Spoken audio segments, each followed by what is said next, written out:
ወውእቱ መጽአ ኀበ እግዚእ ኢየሱስ ቀዲሞ ሌሊተ።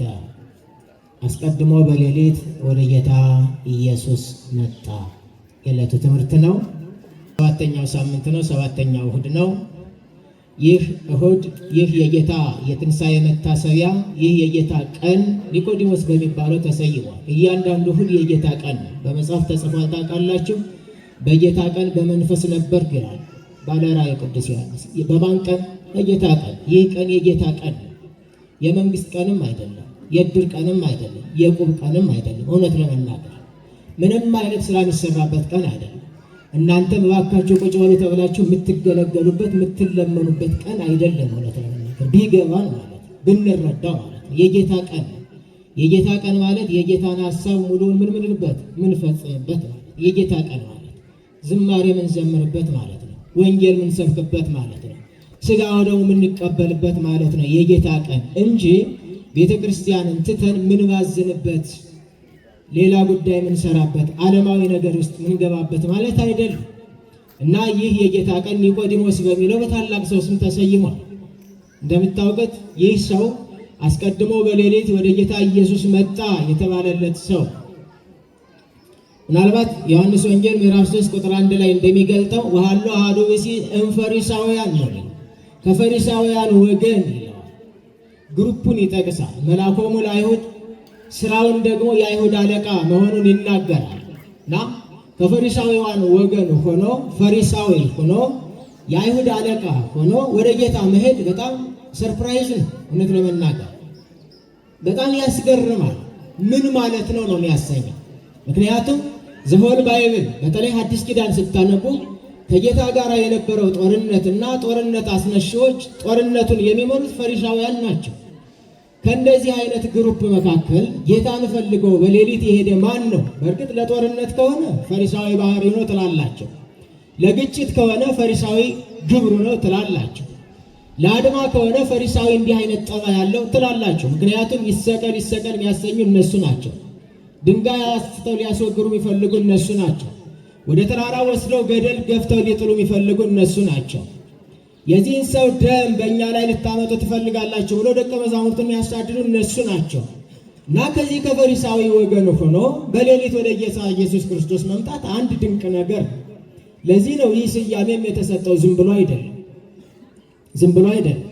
እንዲህ ካለ ማህበራዊና በዘመኑ የነበረው ሃይማኖታዊ ማሰሪያ የባህል ሃይማኖት፣ የወግ ሃይማኖት ከአይሁድ የወረሱትን ያንን ማሰሪያ በጥሶ ወደ ጌታ ኢየሱስ ክርስቶስ ሂዶ ነፃ መውጣት ቀላል አይደለም። ታውቃላችሁ ፈሪሳውያን ከክርስቶስ በፊት ወይም ዓመተ ምሕረት ከመጀመሩ በፊት 64 ዓመተ ምሕረት አካባቢ ሮማውያን መካከለኛውን ምስራቅ ሲወሩ አይሁድ ተደራጅተው ከስምንቱ ድርጅቶች መካከል ከስምንቱ ግሩፖች መካከል ሁለቱ ዋና ዋናዎቹ ፈሪሳውያንና ጸሐፍት ተብለው ተለይተዋል። ይህ ሪሊጅን ኪፐር ናቸው። ሃይማኖትን የሚጠብቁ የሚያስጠብቁ ሃይማኖተኞችም ጭምር ናቸው። እና ስያሜው ክፉ አይደለም። ፈሪሳዊ ማለት በራሱ ፓሮሽ ከሚለው የሂብሩ ቃል የተወሰደ ነው። ሰልፍ ዲናይንግ ነው። ራሳቸውን የካዱ ለማን የሚኖሩ ማለት ነው? ለእግዚአብሔር የሚኖሩ ማለት ትርጉሙ እንደሱ ነው። ፓሮሽ ማለት ወይም ፕሩሽም ማለት ራሳቸውን ክደው ለእግዚአብሔር የሚኖሩ ሰዎች ማለት ነው። ስለዚህ የራሳቸውን ቤት አፍርሰው ለእግዚአብሔር ቤት ጠበቃ የቆሙ ሰዎች ማለት ነው። ስያሜው የሚወሰደው ከዚህ ነው። ግን በተግባር ደግሞ እሱ አይደለም። በተግባር እሱ አይደለም። ፓሮሽ ወይም ደግሞ ፈሪሳውያን ታገኟላችሁ። ራስን መናቅ ሳይሆን፣ ራስን ማግለል ሳይሆን፣ ራስን ዝቅ ማድረግ ሳይሆን፣ ራስን ከፍ ማድረግ፣ ራስን ማጽደቅ ሆኖ የተገኘባቸው ናቸው። ይሄንን ያወቀው ይሄንን ያገኘው ማን ነው ከተባለ ክርስቶስ ብቻ ነው። ማን ብቻ ነው ያወቀው? ክርስቶስ ብቻ ነው።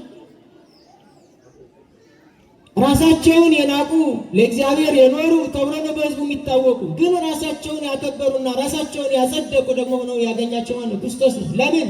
ልብንና ኩላሊትን ምን ስለሚፈትን ማለት ነው። አሌለክሙ ጸሐፍት ፈሪሳውያን እለ ታጸድቁ ርእሰክሙ፣ ራሳችሁን የምታጸድቁ ጸሐፍትና ፈሪሳውያን ወዮላችሁ የተባለላቸው ለዚህ ነው። የማቴዎስ ወንጌል ምዕራፍ 23 ከቁጥር 1 እስከ መጨረሻው ያለው ስማቸውንም ግብራቸውንም ጠባያቸውንም ገልጦታል። እንደውም ጌታ ከፈሪሳዊ ከስማቸው በተጨማሪ በዕብራይስጡ ጽቡዒን ይላቸዋል። ሃይፖክራይት ግብዝ ማለት ነው። ግብዞች ማለት መደለዋን ይለዋል።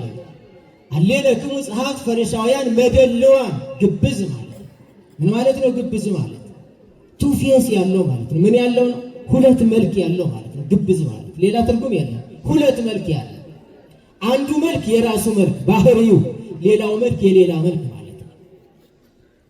በግልጽ ቋንቋ ስንናገረው ተኩላ የበግ ቆዳ ለብሶ በምን መካከል መሄድ ማለት ነው? በበጎች መካከል መኖር ማለት ነው። በቃ ስለዚህ የለበሰው ቆዳ የበግ ስለሆነ በጎች የኛ ነው ብለው ምን የሚሉት የሚያምኑት ማለት ነው።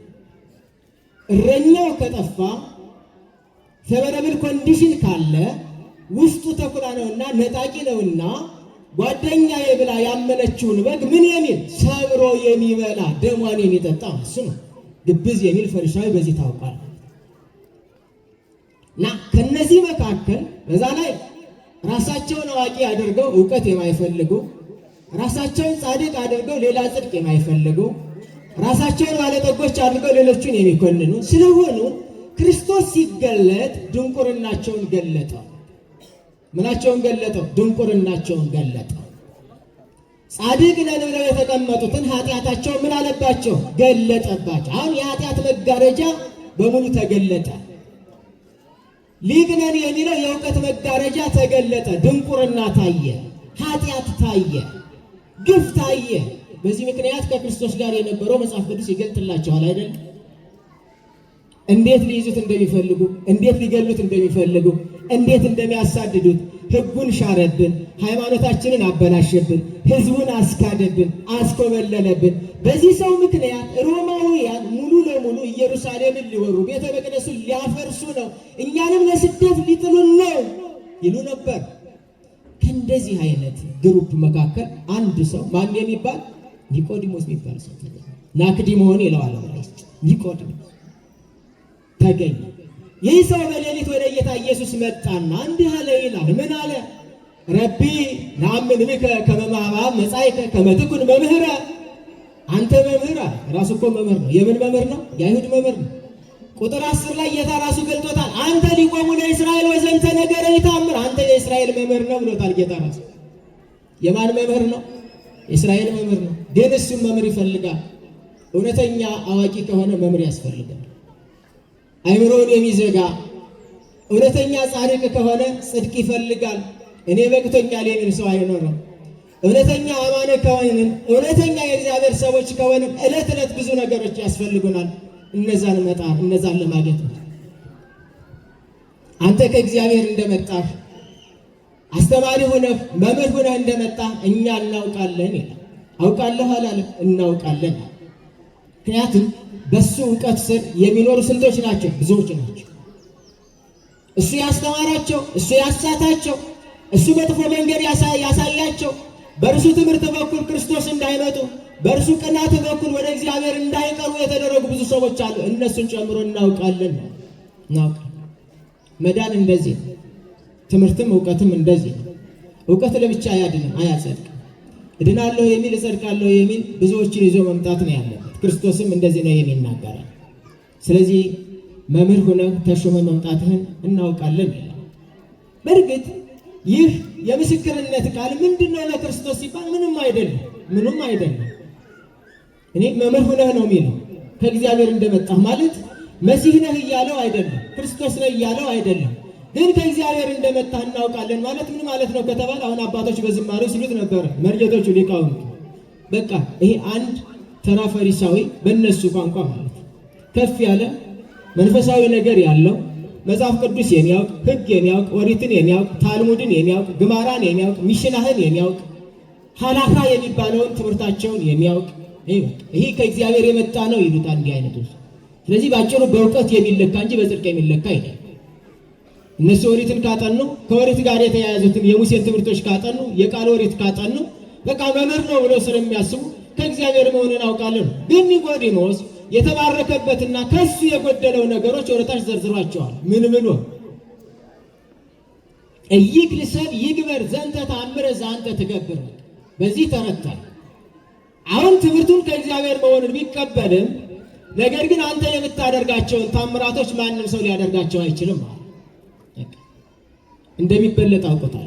አንተ ያደረጋቸው ታምራቶች ማንም ሰው ያደርጋቸው። ፈሪሳዊ ራሱ አያደርገው። ጻድቅ ነኝ የሚለው አያደርገው። አዋቂ ነኝ የሚለው አያደርገው። ዕለት ዕለት በቤተ መቅደስ ያለው አያደርገው። እስራኤልን የሚመራ የሚያስተምር አያደርገው። አንተ በቃና ያደረገውን ውሃውን ወደ ወይን ጠጅ የለወጥከውን ማንም ሰው አድርጎት አያውቅም። አምላክ ብቻ የሚሰራው ማለት ነው። ለዚህ ነው ጌታ እመ የአመንክሙኒ ኪያየ እመኑ በግብርየ፣ እኔን ተዉት አትመኑኝ። በሶስት ግንድ ቁመት ተወስኜ ብመጣ ከመካከላችሁ ብመላለስ ሰውነቴን አይታችሁ ያደጉበትን መንደር ናዝሬትን አይታችሁ ቤተሰቤን ድሃ መሆናቸውን አይታችሁ ማርያምን አይታችሁ እኔን አትመኑ ይተውት። ግን እመኑ በግብርየ፣ ስራዬን እመኑ። ምንን እመኑ? ስራዬን እመኑ። ከመካከላችሁ ማን ይህን አደረገ? እስራኤል ከተመሰረተች ጊዜ ጀምሮ እግዚአብሔር ለአብርሃም ቃል ከገባበት ጊዜ ጀምሮ ሙሴን በመምህርነት አሮንን በክህነት ካስነሳበት ጊዜ ጀምሮ ነቢያትን ካስነሳበት ጊዜ ጀምሮ ካህናትን ከሰጠበት ጊዜ ጀምሮ ታቦቱን ሕጉን ካወረደበት ጊዜ ጀምሮ ይህን ስራ የሰራ ከእናንተ መካከል አለ? የለም። ስለዚህ ስራውን እመኑ። ምን ማለት ነው? ስራውን እመኑ። ይህ ዘመን የምን ዘመን ነው? የመሲሁ ዘመን ነው። የእግዚአብሔር ጸጋ ዘመን ነው። የሕይወት ዘመን ነው። የበረከት ዘመን ነው። እግዚአብሔር ፍቅሩንና ይቅርታውን ከምድር ጋር የሚያኖርበት ዘመን ነው። የቃል ኪዳኑ መሲህ የቃል ኪዳኑ ንጉሥ የሚገለጥበት ዘመን ነው። እርሱም ምን ነኝ? ስራዬን እመኑ ስላቸው ይስ ለዚህ ነው ኒቆዲሞስ አንተ የምታደርጋትን ማንም የሚያደርግ የለም። ውሃውን ወደ ወይን ጠጅ ሲቀይር ይታያል። የ38 ዓመት በሽተኛ ተነስ ሲል ይታያል። እጁ የደረቀችውን ሁሉ ሲፈውስ ይታያል። ታምራቱ በአጠቃላይ የእግዚአብሔር እንጂ የሰው አይደለም። በተለይ ማቴዎስ 8 ቁጥር 1 ላይ ከተራራው ሲወርድ ይላል። የተራራው ስብከት አልቆ ከተራራው ሲወርድ ለምጻም ቀርቦ ምን አለ? ሰገደለት አይደለም? መሰፈቀድከ ትክል አንጽፈትየ ፈቃድ ይሁን እንጂ ከወደድክ ታነጻኛለህ፣ ልታነጻኝ ትችላለህ ይላል። ያ ለምጻም እንደ አንድ መምህር እንደ አንድ ካህን አይቻልም። በወሬቱ ማለት ማንም አይችልም። ፈሪሳዊም መንካት አይችልም፣ ነቢይም መንካት አይችልም፣ ካህንም መንካት አይችልም። ማንን? ለምጻምን መንካት አይቻልም። ማንኛውም የተሾመ ሰው ለምጻም መንካት አይችልም። ከነካ ምን ይሆናል? ይረክሳል። ምን ይሆናል? ይረክሳል። ከረከሰ ቤተ መቅደስ አይገባም። ከረከሰ መስዋዕት መሰዋት አይችልም። ከረከሰ የሌሎችን ኃጢአትና በደል ማስተስረይ አይችልም። ስለዚህ ለምጻምን የሚያነጻ ማን ብቻ ነው? እግዚአብሔር ብቻ ነው። በኦሪት ዘፍጥረት በኦሪት ዘኍልቍ ምዕራፍ 12 ላይ የሙሴ እህት ማርያም የአሮን እህት ማርያም በተናገረችው ንግግር እና በንግግር በመጣ ኃጢአት ምክንያት በሙሉ እግዚአብሔር ተቆጣ፣ ለምጻም ሆነች። ስለዚህ ሙሴ እጁን አልጫነባትም፣ አሮን እጁን አልጫነባትም። ቢጭኑባት ይረክሳሉ። እነሱ ከቤተ መቅደስ ይባረራሉ፣ ከደብተራ ኦሪት ይነቀላሉ። ስለዚህ የተደረገው ምንድን ነው? ከቤተ መቅደስም ከድንኳኑም ከሕዝቡ ተለይታ ጫካ ውስጥ ግባ፣ 7 ቀን ይዘጋባት አለ እግዚአብሔር። እግዚአብሔር 7 ቀን እንዲዘጋባት አዘዛ። ከዛ ዳነች። ማን አዳናት? እግዚአብሔር አዳናት። ለምጻምን የሚፈውስ ማን ብቻ ስለሆነ? እግዚአብሔር ብቻ ስለሆነ። ስለዚህ ጌታ ኢየሱስ ክርስቶስ እጁን አነሳና ለምጹ ላይ ምን አለበት ይላል። ስለዚህ ኢየሱስ ክርስቶስ ማን ነው ለማለት ነው? እግዚአብሔር ነው፣ የእግዚአብሔር ልጅ ነው ለማለት ነው እንጂ በቃሉ መፈወስ አቅቶት አይደለም። በቃሉ ማዳን አቅቶት አይደለም። ሌሎችን በቃሉ የሚፈውሳቸውን በቃሉ የሚያነጻቸውን አይተናል። ከዚህ የተነሳ እጁን ለምጹ ላይ አነ አሁን ድነሃል፣ ንጻ አለው ይላል። አነጻ። የእግዚአብሔር ልጅ ዘመን ነው። የክርስቶስ ዘመን ነው። የሕይወት ዘመን ነው።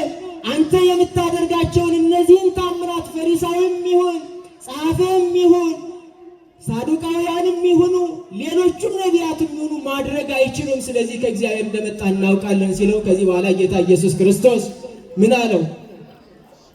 እንግዲህ በታምራቶች የምታምን ከሆነ በመምህርነቴ የምታምን ከሆነ የምትቀበል ከሆነ አሁን ፈሪሳዊነት አያድንህም፣ የኦሪት አገልጋይነት አያድንህም፣ የቤተ መቅደስ ሰው መሆን አያድንህም።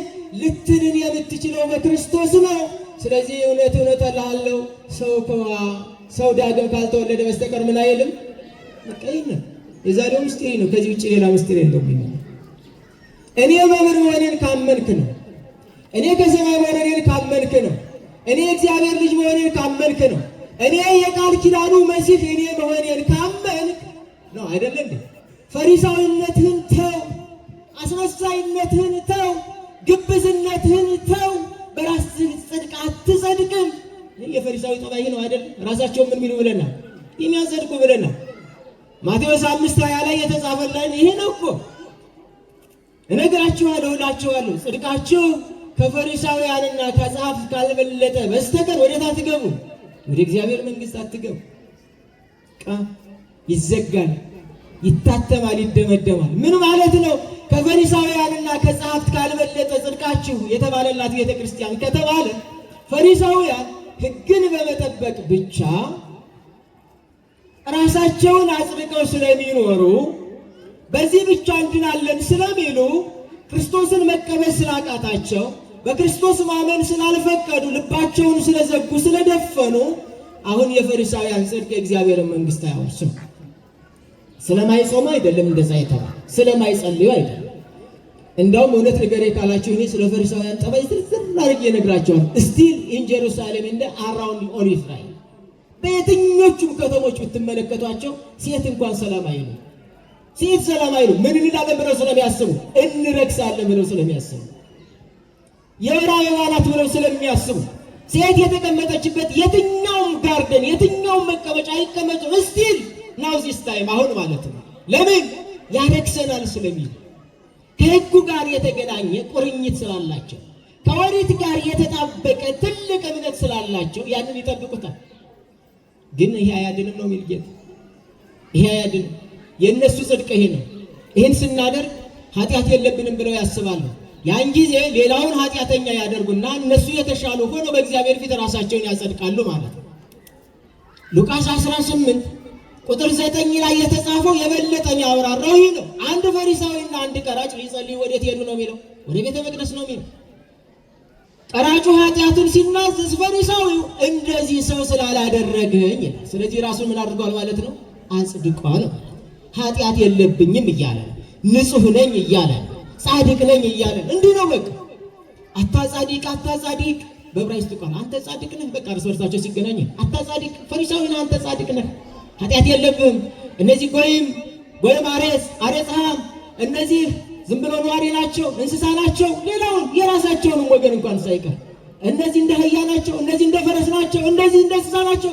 በልቶ ከመተኛት ውጭ ሌላ የሚያውቁት ነገር የለም። አታጻድቅ፣ አንተ የእግዚአብሔር ሰው ነህ። ራሳቸውን ያጸደቁ ናቸው። ይህ ጽድቅ ስለማያጸድቅ ዳግም ካልተወለዳችሁ ምን አትሉም? የእግዚአብሔርን መንግሥት አትሉ። ቤተ ክርስቲያን ዳግም የተወለደች የመንፈስ ቅዱስ ማደሪያ የሆነች ናት ማለት ነው። ከዚህ አንጻር ለኒቆዲሞስ ይህ ትምህርት በሰፊው ነው የተሰጠ። በሰፊው ወደ ውስጥ ስትገቡ ጥልቅ ስትሉ ወይም መምህራን ሲያስተምሯችሁ አስደናቂ ውብ የሆነ ድንቅ የሆነ ነገር ነው የምታገኙት። እዚያ በተለይ ምስጢር የተለየ እና ኒቆዲሞስ ይከራከራል፣ ግራ ይገባዋል። ያው ይረዳል አይደለም እንዴ? ፈሪሳዊነት በጌታ ፊት ምንም አይደለም። የፈሪሳዊ እውቀት በጌታ ፊት ምንም አይደለም። በመንፈስ ቅዱስ ካልተማሩ በስተቀር ሁሉ ነገር ከንቱ ነው። ጽዮን ሁሉ ልጅ ይከውኑ ምሁራነ በእግዚአብሔር፣ ጽዮን ልጆችሽ ከእግዚአብሔር የተማሩ ይሆናሉ የተባለበት ዘመን የክርስቶስ ዘመን ነው። ከማን የተማሩ? ከመንፈስ ቅዱስ የተማሩ። በአምሳኛው ቀን የወረደው መንፈስ ቅዱስ ቤተ ክርስቲያንን አስተምሯታል፣ ቤተ ክርስቲያንን አጥብቋታል፣ ቤተ ክርስቲያንን ለይቷታል። ስለዚህ ተምራለች።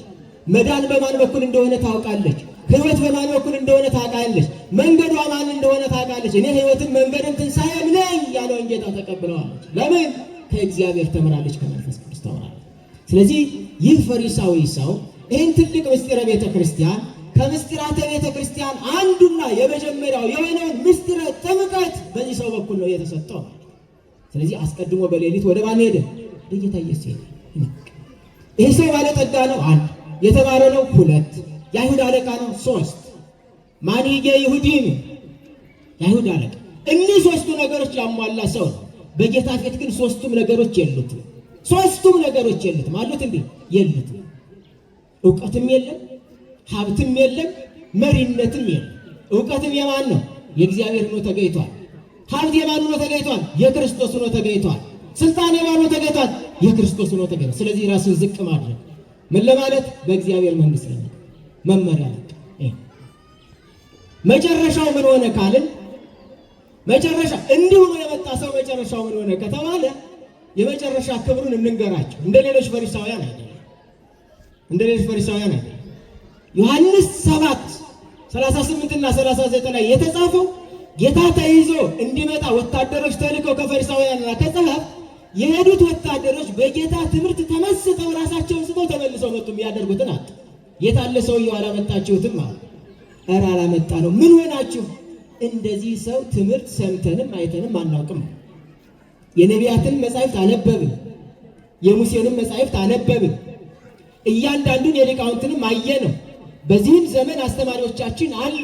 እንደዚህ ሰው የሚያስተምር ግን አይተን አናውቅም። ልባችንን ነፍሳችንን ማርኮታል። ከዛ ተናደዱ ከፈሪሳውያን። ኒቆዲሞስ አብሯቸው አለ። ራሱን ደብቆ የማን ደቀ መዝሙር ነው? የክርስቶስ ደቀ መዝሙር አብሯቸው አለ። ለምን? ፈሪሳዊ ነው። እንደገና የአይሁድ አለቃ ነው። የአይሁድ አለቃ ማለት ሳንሄድሪን የሚባለው ከ72ቱ አባላት መካከል አንዱ ማለት ነው። ወይም ደግሞ የአይሁድ ሸንጎ አባል ማለት ነው። ሞት የሚገባው የሚሞት በእነዚህ ውሳኔ ፓርላማ ማለት ነው። በሌላ ቋንቋ ፓርላማ። አንድ ሴት በአመንዝራነት ተገኘች ትገደል ሲባል እነዚህ ወስነው ነው እንጂ ዝም ብሎ አይገደልም።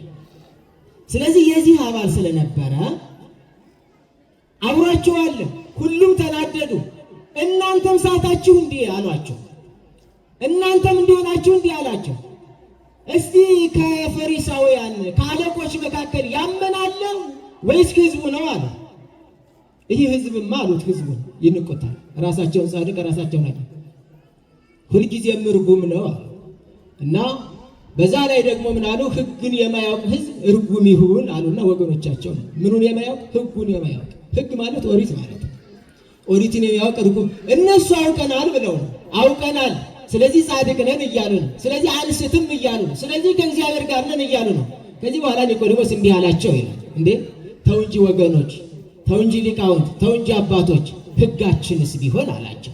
ያውቃላ፣ የህጉ ንጉሥ ነው፣ የህጉ ጌታ ነው፣ መልአኮሙ ለአይሁድ የተባለለት ነው። ህጋችንስ ቢሆን እንዲያው እውነት እንነጋገር ከተባለ አንድን ሰው አምጥቶ እንደዛ ነዋ ህጉ። በድሏል ከተባለ፣ አጥፍቷል ከተባለ፣ ትምህርቱ የተሳሳተ ነው ከተባለ፣ ችግር አለበት ከተባለ ያ ሰው ይቀርባል ወደ ሸንጎ፣ ወደ እነሱ ይቀርባል፣ ይመረመራል፣ ይጠየቃል።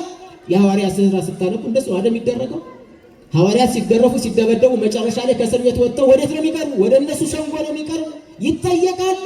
ሞት ከተፈረደባቸው ይሞታሉ፣ አለበለዚያ ደግሞ ይለቀቃሉ።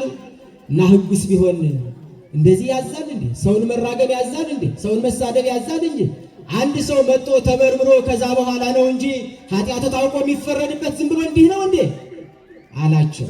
ያውቃል በልቡ። ሌሊት ሂዷል፣ ተምሯል፣ ዳግም መወለድ እንዳለበት ሰምቷል። የጌታ ቃል በልቡ አለ። አሁን ያን ተስፋ እያደረገ ነው ያለ። ግን ደግሞ ከነሱ ጋር አለ ቀን ቀን። ለምን? ከዚህ ሰው ጋር የሚኖር ይህን ሰው ክርስቶስ ነው ብሎ የሚመሰክር ቢኖር ቤቱ ይቃጠል፣ የፍግ ወይም ደግሞ የቆሻሻ መጠያ ይደረግ፣ ከቤተ መቅደስ ከምኩራብ ይባረር ብለው ወስነዋል። ዮሐንስ 9:22 ላይ የምታገኙት ማለት ነው። አይነ ስውሩ ሲድን ወላጆቹ እንኳን ደፍረው መመስከር ያቃታቸው ከዛ ከጉባኤው ከማይበሩ ከነሱ እንዳይገለሉ ሀገር አልባ እንዳይሆኑ እንዳይሰደዱ ፈልገው እና እንደዚህ ይላል እንዴ። ከዛ በኋላ ተጠራጠሩትና ዘወር ብለው አይቱ። አንተ ደግሞ ምንድነው እንዴ? አንተም ከገሊላዊ ነህ እንዳሉት አላወቅህም እንዳይሉት አዋቂ ነው። ስልጣን የለህም እንዳሉት አባል ነው። ከነርሱ ጋር ነው። ምንም ማድረግ አይችሉም።